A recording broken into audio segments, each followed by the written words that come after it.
Raiden, are you receiving? We're still here. How's that possible? The AI was destroyed. Only GW. Who are you? To begin with, we're not what you'd call human. Over the past 200 years, a kind of consciousness formed layer by layer in the crucible of the White House. It's not unlike the way life started in the oceans 4 billion years ago. The White House was our primordial soup, a base of evolution. We are formless. We are the very discipline and morality that Americans invoke so often. How can anyone hope to eliminate us? As long as this nation exists, so will we. Cut the crap! If you're immortal, why would you take away individual freedoms and censor the net?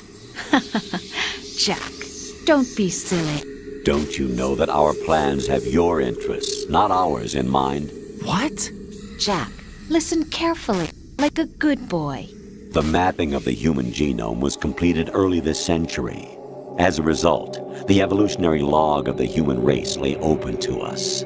We started with genetic engineering, and in the end, we succeeded in digitizing life itself. But there are things not covered by genetic information.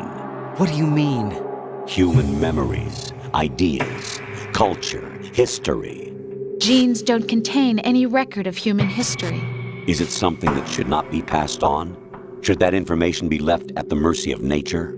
We've always kept records of our lives, through words, pictures, symbols, from tablets to books. But not all the information was inherited by later generations. A small percentage of the whole was selected and processed, then passed on. Not unlike genes, really. That's what history is, Jack. But in the current digitized world, trivial information is accumulating every second, preserved in all its triteness, never fading, always accessible. Rumors about petty issues, misinterpretations, slander. All this junk data, preserved in an unfiltered state, growing at an alarming rate. It will only slow down social progress, reduce the rate of evolution. Right. You seem to think that our plan is one of censorship. Are you telling me it's not? You're being silly. What we propose to do is not to control content, but to create context. Create context? The digital society furthers human flaws and selectively rewards development of convenient half-truths. Just look at the strange juxtapositions of morality around you. Billions spent on new weapons in order to humanely murder other humans. Rights of criminals are given more respect than the privacy of their victims. Although there are people suffering in poverty, huge donations are made to protect endangered species. Everyone grows up being told the same thing. Be nice to other people. But beat out the competition. You're special. Believe in yourself and you will succeed. But it's obvious from the start that only a few can succeed. You exercise your right to freedom, and this is the result. All rhetoric to avoid conflict and protect each other from hurt. The untested truths, spun by different interests, continue to churn and accumulate in the sandbox of political correctness and value systems. Everyone withdraws into their own small gated community, afraid of a larger forum. They stay inside their little ponds, leaking whatever truth suits them into the growing cesspool of society at large. The different cardinal truths neither clash nor mesh. No one is invalidated, but nobody is right. Not even natural selection can take place here. The world is being engulfed in truth. And this is the way the world ends, not with a bang, but a whimper. We're trying to stop that from happening. It's our responsibility as rulers.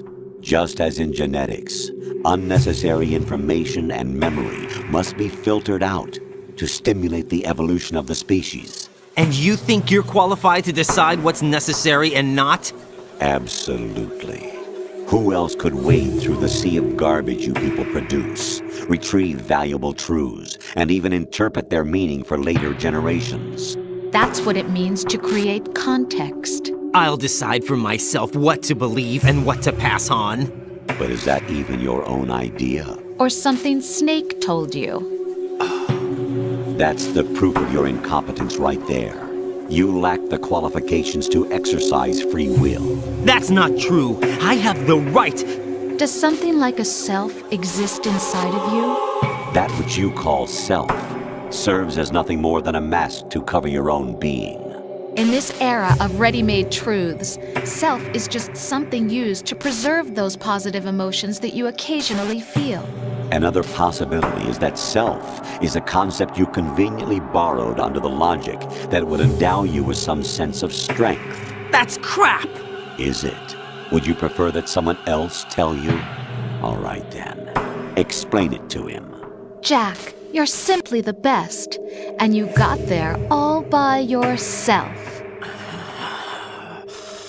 Oh, what happened? Do you feel lost? Why not try a bit of soul-searching? Don't think you'll find anything, though. Ironic that although self is something that you yourself fashioned, every time something goes wrong, you turn around and place the blame on something else. It's not my fault. It's not your fault. In denial, you simply resort to looking for another, more convenient truth in order to make yourself feel better. Leaving behind in an instant the so-called truth you once embraced. Should someone like that be able to decide what is truth? Should someone like you even have the right to decide? You've done nothing but abuse your freedom. You don't deserve to be free. We're not the ones smothering the world. You are. The individual is supposed to be weak, but far from powerless. A single person has the potential to ruin the world. And the age of digitized communication has given even more power to the individual. Too much power for an immature species. Building a legacy involves figuring out what is wanted and what needs to be done for that goal. All this you used to struggle with. Now we think for you. We are your guardians, after all. You want to control human thought? Human behavior? Of course. Anything can be quantified nowadays. That's what this exercise was designed to prove. You fell in love with me just as you were meant to, after all. Isn't that right, Jack? Ocelot was not told the whole truth, to say the least. We rule an entire nation. Of what interest would a single soldier, no matter how able, be to us? The S3 plan does not stand for solid snake simulation. What it does stand for is selection for societal sanity.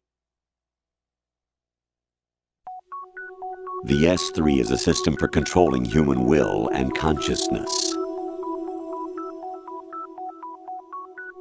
S3 is not you, a soldier trained in the image of Solid Snake. It is a method, a protocol that created a circumstance that made you what you are. So you see, we're the S3, not you.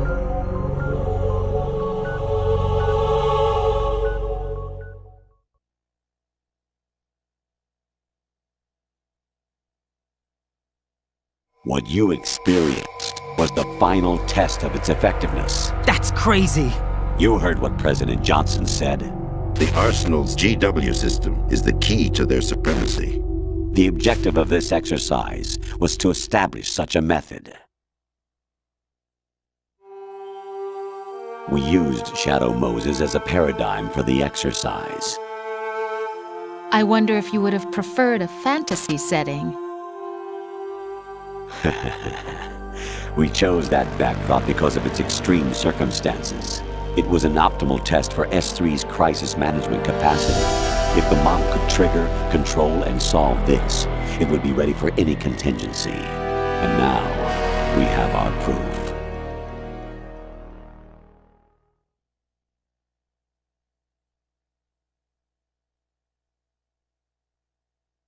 Raiden, there are also reasons behind your selection.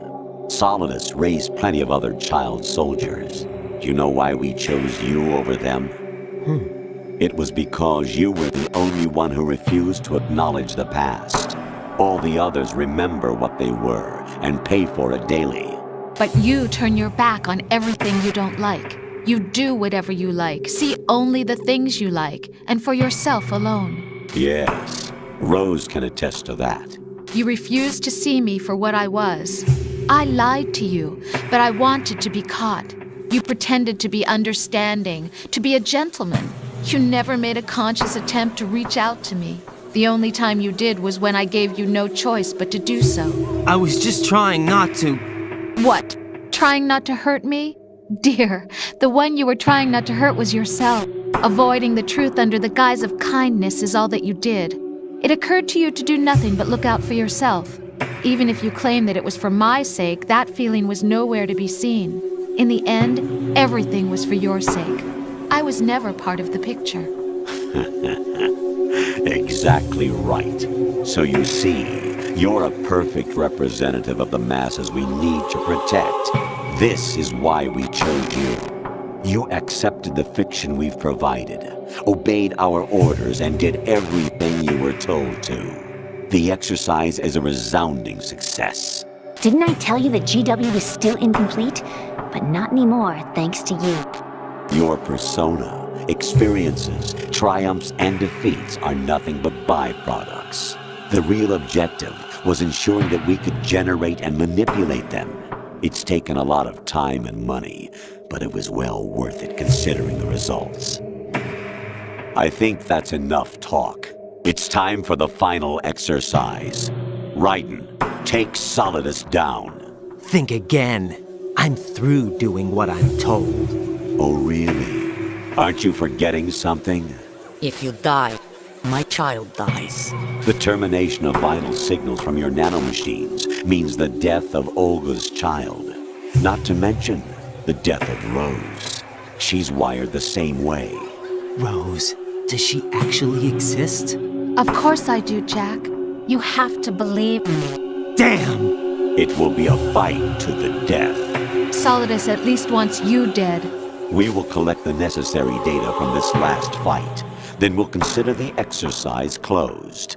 So, Jack the Ripper, will it be Solidus, the Patriot's creation, or you, Solidus's creation? Our beloved monsters, enjoy yourselves.